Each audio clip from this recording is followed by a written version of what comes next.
হাদিসে দাজ্জাল সম্পর্কে বেশ কিছু বিশদ বর্ণনা রয়েছে, যা তার আগমন, তার বৈশিষ্ট্য, তার ক্ষমতা এবং তার থেকে রক্ষা পাওয়ার উপায় সম্পর্কে নির্দেশনা দেয়। আজকে হাদিস অনুযায়ী দাজ্জালের সম্পর্কে বিস্তারিত ব্যাখ্যা আলোচনা করা হবে। দাজ্জালের বৈশিষ্ট্য ও পরিচয়। দাজ্জাল শব্দটি এসেছে দাজালা শব্দ থেকে, যার অর্থ হলো প্রতারণা করা বা মিথ্যা প্রচার করা। হাদিসে দাজ্জালকে মিথ্যাবাদী ও প্রতারক হিসেবে উল্লেখ করা হয়েছে, যে নিজেকে ঈশ্বর বলে দাবি করবে এবং মানুষকে আল্লাহর পথ থেকে বিভ্রান্ত করার চেষ্টা করবে। দাজ্জালের শারীরিক বৈশিষ্ট্য। এক চোখ অন্ধ।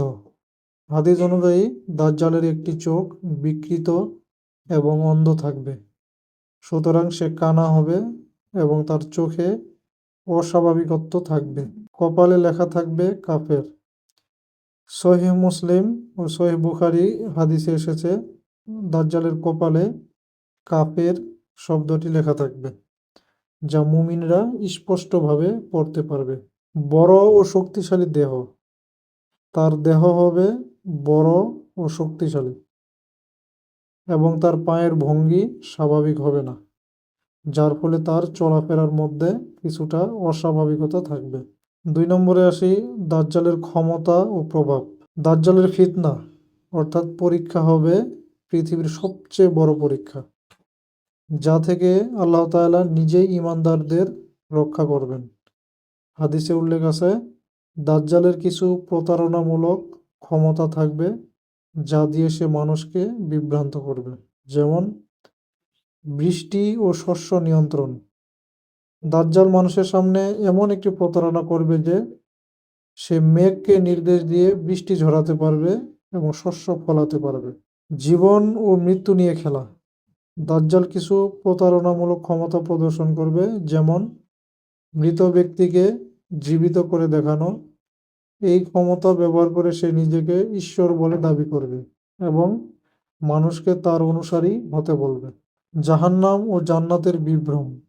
দাজ্জাল মানুষের সামনে জাহান্নাম ও জান্নাতের বিভ্রম তৈরি করবে।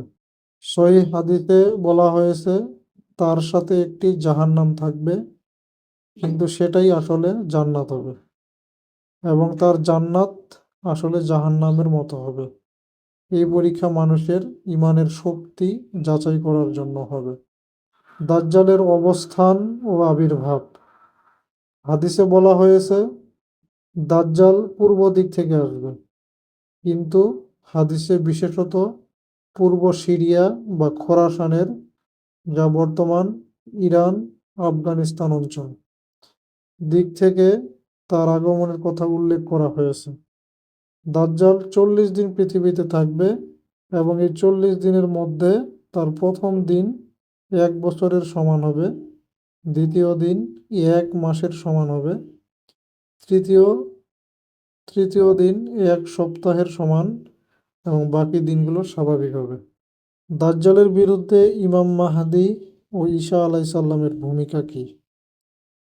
ইসলামী বিশ্বাস অনুসারে দাজ্জালের আবির্ভাবের পর ইমাম মাহদী আবির্ভূত হবেন এবং মুসলমানদের নেতৃত্ব দেবেন। পরবর্তীতে আল্লাহর নির্দেশে ঈসা আলাইসাল্লাম দাজ্জালকে হত্যা করতে পৃথিবীতে অবতরণ করবেন।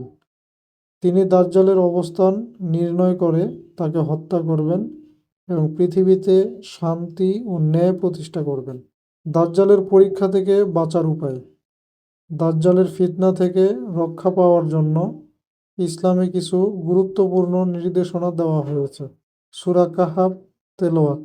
দাজ্জালের ফিতনা থেকে রক্ষা পাওয়ার জন্য প্রতি শুক্রবার সূরা কাহফ তিলাওয়াত করলে হাদিসে আছে যে যে ব্যক্তি সূরা কাহফ পাঠ করবে সে দাজ্জালের ফিতনা থেকে রক্ষা পাবে। দোয়া করা। দাজ্জাল থেকে রক্ষা পাওয়ার জন্য নবী সাল্লাল্লাহু আলাইহি ওয়াসাল্লাম বিশেষ দোয়া শিখিয়েছেন, অর্থাৎ হে আল্লাহ, আমি আপনার কাছে জাহান্নামের শাস্তি থেকে, কবরের শাস্তি থেকে, জীবন এবং মৃত্যুর ফিতনা থেকে এবং দাজ্জালের ফিতনার ক্ষতি থেকে আশ্রয় প্রার্থনা করছি। সাবধানতা ও ঈমান মজবুত রাখা। দাজ্জালের ফিতনা থেকে রক্ষা পাওয়ার জন্য আল্লাহর প্রতি দৃঢ় বিশ্বাস ও আস্থা থাকা এবং ধর্মীয় জ্ঞান থাকা গুরুত্বপূর্ণ।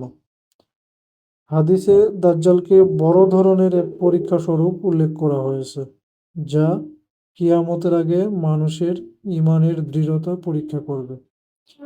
দাজ্জালকে তার মিথ্যা, প্রতারণা এবং ফিতনার জন্য ভয়ঙ্কর বিবেচনা করা হয়।